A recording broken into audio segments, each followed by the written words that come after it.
Vamos a explicar cómo utilizamos el SDK de Firebase para poder autenticar usuarios. Estamos en la consola de Firebase, en el apartado Autenticación, y ahora mismo no tenemos habilitado ningún método para autenticar usuarios. De modo que nos vamos a ir a SyncIn Method y vamos a habilitar este método, que es el de correo electrónico, que es el más sencillo para poder hacer un ejemplo. Lo habilitamos, le damos a guardar y ya tenemos un mecanismo para poder habilitar usuarios. Ahora vamos a crear otro, por ejemplo, el de Google. Vamos a habilitarlo también y aquí aparece la identidad del proyecto con el que vamos a poder trabajar para autenticar usuarios y el correo por defecto que vamos a enseñar a nuestros usuarios en las comunicaciones que hagamos con ellos. Vamos a guardar y en la siguiente pantalla pulsamos sobre Listo. Ahora ya tenemos dos métodos para que los usuarios se puedan autenticar. El siguiente apartado son los dominios autorizados y tiene que ver con que nosotros podemos crear servicios de autenticación en aplicaciones de backend alojadas en cualquier dominio.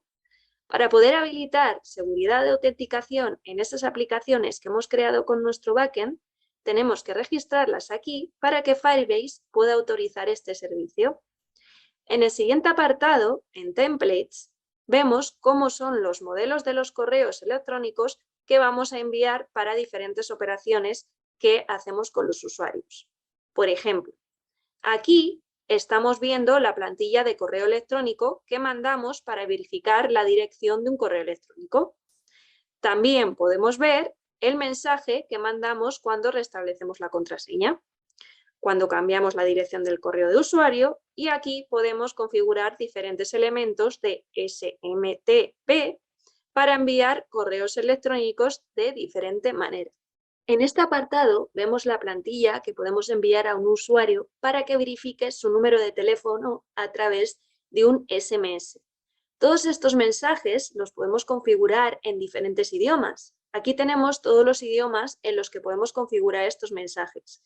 Y una vez tenemos esto hecho, las publicaciones que hagamos con nuestros usuarios, principalmente a través de correo electrónico, se harán con este tipo de plantillas. Por último, como en otros servicios, tenemos el uso que estamos haciendo de la autenticación que, como sabemos, está limitado en el plan Spark y en el plan Blaze también tiene diferentes rangos de uso. Una vez habilitados los servicios de autenticación por correo y por Gmail, podemos empezar a trabajar con nuestra aplicación. Vamos a nuestro código y vamos a ver la aplicación tal cual la tenemos. Como podemos observar, tenemos una aplicación en la que no nos hemos autenticado y un correo electrónico con un campo para crear el password. Ahora mismo, si vamos a nuestra lista de usuarios, no tenemos ningún usuario de alta. Lo primero que tenemos que hacer es crear un usuario. Entonces, como hemos habilitado la cuenta de correo y no tenemos hecha la verificación intermedia de correo para hacer este proceso más ágil, lo que vamos a hacer es crear una cuenta cualquiera. Por ejemplo, 1@cualquiera.com y de password. Le damos a crear y el mensaje que obtenemos es usuario creado 1@cualquiera.com. Entonces, ahora nos vamos a esta consola, vamos a refrescar y efectivamente hemos creado un usuario cualquiera. Aquí tenemos la entidad del usuario y la información que podemos tener de este usuario. Vamos a ver el código para comprender mejor este proceso. En nuestro código, lo que hacemos al comienzo es obtener el usuario actual mediante auth. Este objeto auth no es más que la llamada Firebase Auth, que es la librería que utilizamos de Firebase para autenticación. Entonces, en auth.currentUser estamos obteniendo el usuario actual. De modo que si este usuario es null, quiere decir que no tenemos ningún usuario y entonces mostramos el mensaje de no autenticado. Si no es null, lo que podemos hacer es obtener información de él mediante currentUser junto con la propiedad que queramos. Es conveniente ver que podemos obtener diferentes tipos de información. Es decir, podemos obtener, por un lado, el email, metadata, podemos obtener la ID de nuestro usuario, podemos saber si es anónimo y podemos acceder a otros datos que puedan estar disponibles o no. Por ejemplo, phone number. Mi usuario ahora mismo no tiene un teléfono, pero esta propiedad existe.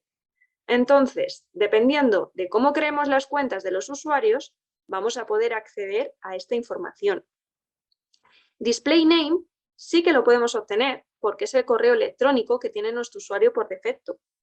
Por el contrario, foto URL, con el mecanismo que hemos utilizado para crear la cuenta de usuario, tampoco lo podemos obtener, dado que estaría disponible cuando el usuario sea autenticado por Gmail o por Facebook. Este current user.email.toString es el que nos dibuja en pantalla la cuenta del usuario. Esta es la comprobación que hacemos cuando arrancamos la aplicación. Aquí en el onDestroy y en el onPause de la aplicación, es decir, cuando la aplicación pasa a segundo plano, que se haga el logout del usuario para que no permanezca la información del usuario en estas pruebas que estoy haciendo dentro de la aplicación móvil. Por defecto, el usuario se va a quedar logueado el tiempo que dure su sesión, hasta que caduque, que puede ser varios minutos. Por otro lado, cuando pulsamos el botón de crear cuenta, lo que estamos haciendo en el fondo es llamar al método create user with email and password, al que le pasamos el email y el password. Cuando el listener que asignamos a esta llamada nos da una respuesta de tags.isSuccessful, lo que quiere decir es que el usuario ha creado la cuenta correctamente y, por tanto, vamos a mostrar el texto usuario creado. Y cuando no ocurre esto, es porque ha habido un fallo a la hora de hacer la autenticación y, por tanto, mostramos el mensaje de falla autenticación. Volvemos a nuestra aplicación y vemos que ahora mismo no tenemos un usuario autenticado. Lo que vamos a hacer es autenticarnos con el usuario que hemos creado antes. Escribimos 1@cualquiera.com con password. Y ahora pulsamos en el botón de login y nos muestra usuario logueado 1@cualquiera.com y hemos verificado que está logueado. ¿Cómo hemos hecho esto? Cuando pulsamos el botón de usuario logueado, nos vamos a la función sign-in. Y en este caso lo que hacemos es sign-in with email and password y le pasamos el email y el password. Si todo ha ido correctamente, nos dice que el usuario ha sido logueado y nos pone el correo electrónico y si no, muestra fallo de autenticación. También podemos acceder a otro tipo de mecanismos, como por ejemplo mandar un correo electrónico antes de habilitar la cuenta. Es decir, comprobar que el correo electrónico que nos ha mandado el usuario existe, no como lo hemos hecho ahora. Esto es tan sencillo como, en lugar de lanzar la autenticación directamente con cualquier correo que nos manden, escribir estas líneas que vemos aquí.